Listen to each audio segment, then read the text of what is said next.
I guess I'm surprised that when you're talking one of 65,000 or 72,000 people that they contacted you personally and said, hey, I'm coming back. I would get a lot. I made a point to almost never answer the emails because that would be unfair to answer one because they got all right in.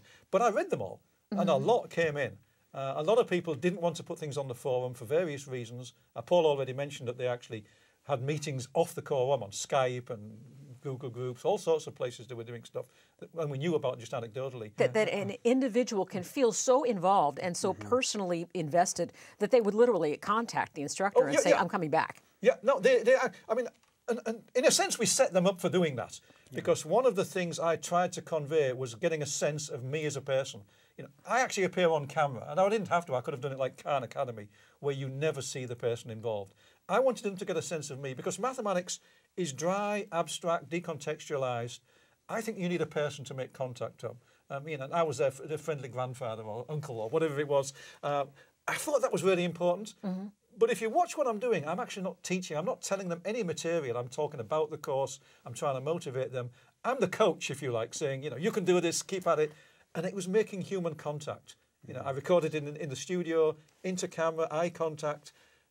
But that was all about making contact with a human being. The moment we start talking about mathematics, I drop out and there's just my hand there. So it was all about making that human contact. So not surprisingly, they did feel and responded. They feel they knew me. That was the trick. Yeah. It's like everybody knows the newsreader on their favourite TV channel. Right. It's a member of the family because they're in your living room every night at 6 o'clock. That's powerful. That's wonderful. I wanted to use that. Yeah. That's actually a high compliment. And for all of the emails that you got telling you people would come back, the posts, we did a survey at the end of the course last time, and I would say there must have been hundreds and hundreds of people in the post survey in the free response. Instead of giving feedback on the course, they said, "Oh, I'm sorry I didn't finish. I'm going to do it better next time." Like, I mean, it was amazing that, I mean, so many people wanted. I think they felt that personal connection in such a way that they didn't want to let us down by not finishing the course. That's what education's about. The teacher, you know, teachers don't really teach. What they do is they inspire students to learn. I don't think I can teach anybody anything. The best I can hope is to inspire them to learn, because learning is the active thing. I don't know what teaching is in some sense, except the inspiration.